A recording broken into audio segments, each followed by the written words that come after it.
The first time Ethan saw Lena, it was raining. Not the dramatic kind of rain that soaks you in seconds, but a soft, steady drizzle that makes the city feel quieter than usual. He was standing outside a small cafe, coffee growing cold in his hands, when she rushed past him. Hair slightly messy, scarf half loose, eyes focused somewhere far ahead as if she were chasing a thought instead of a destination. She stopped suddenly. "I'm sorry," she said, almost colliding with him. Her voice was gentle, but tired. "No, it's my fault," Ethan replied automatically, even though he hadn't moved. They shared a brief smile, the kind strangers exchange and forget, or so he thought. But she didn't leave right away. She glanced at his coffee. "Is it any good?" she asked. He shrugged. "Depends. Are you running from something or toward it?" She laughed, surprised. "Maybe both." That was how it began. Slow days, quiet feelings. They started meeting by accident, or at least that's what Lena called it. Same cafe, same time, same corner table near the window where rain tapped softly against the glass. Ethan learned that Lena loved old books, the kind that smelled like dust and memories. She worked at a small publishing house and dreamed of writing a novel someday, even though she pretended she didn't believe in herself. Lena learned that Ethan was a photographer, not the flashy kind, no fashion shoots or celebrity events. He photographed ordinary moments, empty streets at dawn, hands holding hands, people laughing when they thought no one was watching.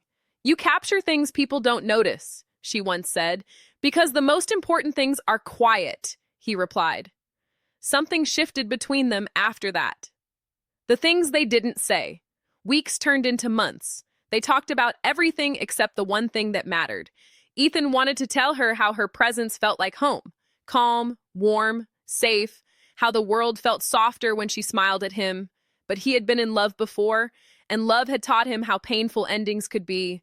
Lena wanted to tell him that she waited for those cafe mornings all week, that she wrote pages and pages in her journal about a man who never realized he was the reason her heart raced. But she had learned the hard way that love could leave without warning.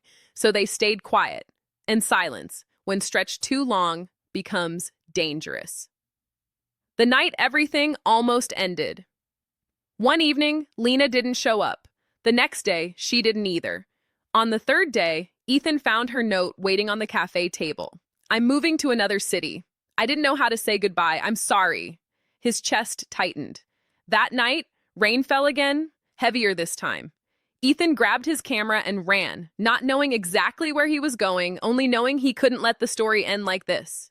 He found her at the train station. Lena turned when she heard her name. Her eyes widened. "Ethan, you shouldn't be here." "I should have said something sooner," he said, breathless. "I didn't because I was scared, but losing you without trying scares me more." Her eyes filled with tears. "I thought you didn't feel the same." "I feel too much," he whispered, "every time I'm with you." Love? Finally spoken. Time slowed. The noise of the station faded. Lena stepped closer. "If I stay," she asked softly, "will you choose me, even when things aren't easy?" Ethan didn't hesitate.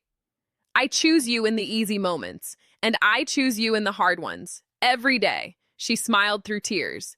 "Then I'm staying." He kissed her, not rushed, not desperate, but gentle, like a promise finally kept. Epilogue. Years later. Years later, Ethan photographed Lena sitting by the same cafe window, now holding a book with her name on the cover. "What are you smiling at?" she asked. He lowered the camera. "The fact that some stories don't end." She reached for his hand. "They just learn how to stay." And outside, rain fell softly like it always had, witness to a love that grew not from grand gestures, but from patience, courage, and finally, honesty.